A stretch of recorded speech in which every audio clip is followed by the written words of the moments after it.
Just finishing up. We only got a couple things left. We're finishing up the flashing on the chimney, finishing up the ridge cap here.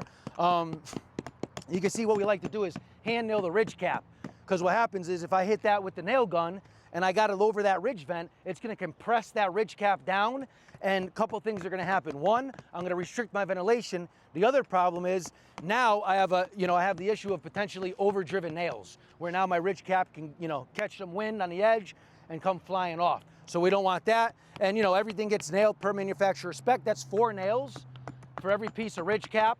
And then we'll go over here. We'll talk a little bit about this flashing over here. So now what we have is putting in all new flashing here on this chimney. So what we have is the ice and water barrier. So we have a cricket here. So cricket is required by code anytime the chimney is over 30 inches perpendicular with the ridge of the roof. And what we have here is we have lead counter flashing, lead step flashing, and lead counter flashing.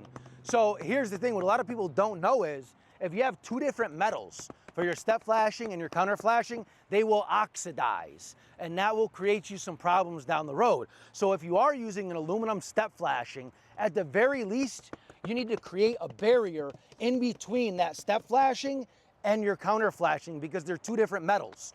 So what we like to do is, if we're using lead counter flashing, lead step flashing. If we're using copper counter flashing, we use copper step flashing. And so we cut all this and we bend all this, make this custom right here on the job site. Anthony does a real good job with this. And then you can see you got our ice and water barrier. So your ice and water barrier, like I said, runs up the chimney, and now you have your step flashing that steps up the shingles, and now you have your counter flashing, and you can see that counter flashing is bent nice and deep into this brick right here. And then this gets all sealed up, and these are all fresh joints. We don't reuse any of those old joints, because once I pull all this stuff out of those old joints, all that mortar in between, is going to crack, it's going to crumble. It's not going to give me a tight fit there. I want this to last a long time. This roof is going to be on here for a really long time, and we want to make sure that all this flashing holds up.